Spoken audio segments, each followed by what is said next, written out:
Well, the thing is, if you're heading from Fort Myers to the Keys, or you're in the Keys in Islamorada and want to go out, 30 miles out in the Gulf Stream, you have one motor. If it fails, you're stuck. You have a problem. Hopefully, you have your EPIRB. Hit the button, they'll come get you. Having twin motors, if one fails, you can always get in on one motor, or three motors, or four motors. So, not that I haven't taken my little boat, my Murata, with a single motor, 20 miles out, or out in the Gulf, 25 miles. Yeah. There's enough boats out there, enough boat traffic. Somebody's going to see you. Always have your updated flare kit. Make sure your flares work. Have a working VHF. And if you can, a handheld sat phone. And what I just got the other day, it's really cool. I bought the, what's Elon Musk's thing? The Starlink. Starlink, I just bought the Starlink Mini.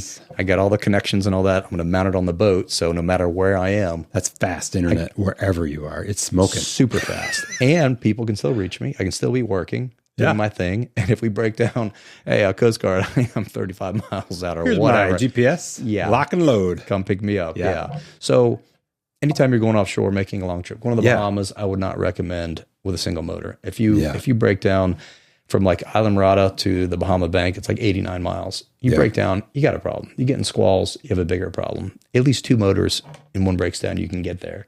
Yeah. Same thing coming back, even if you have three motors, four motors. Yeah.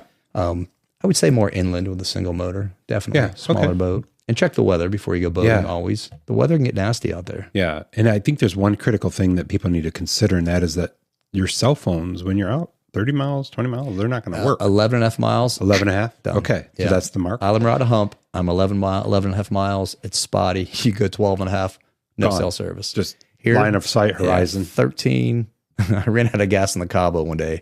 That's a whole nother story, but whatever. I feel like we need to tell that at some point. It was a 3-day fishing trip. Long story short, I calculated fuel to go out to the middle grounds, went to Tortuga, spent 3 days fishing in a 47 or 48 foot Cabo. It's got 1,000 gallons of fuel. Calculate everything perfect. Forget about my generator. Almost 2 gallons an hour running for 3 days. Craig was with me and some other guys. Craig, I'm telling the story, from Chicago. And I'm so dumb.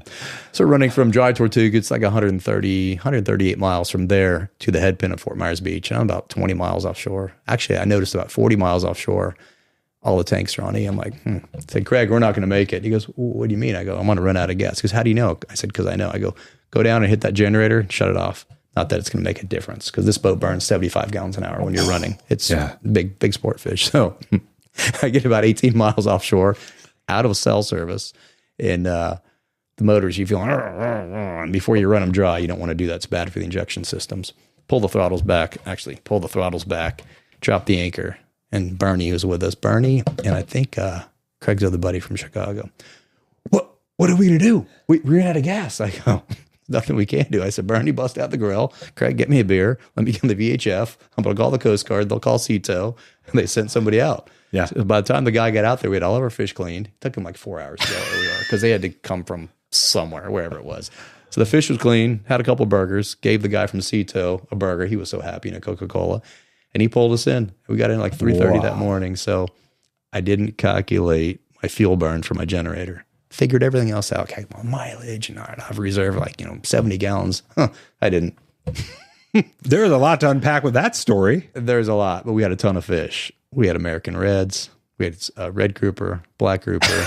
We had scamp, ton of yellowtail, big flag yellowtail. We had a great trip. It was a blast till we ran out of gas. It was an adventure. I mean, we're 18 miles offshore. Yeah. And, the sun goes down. You can kind of see the luminescence of the lights, but whatever.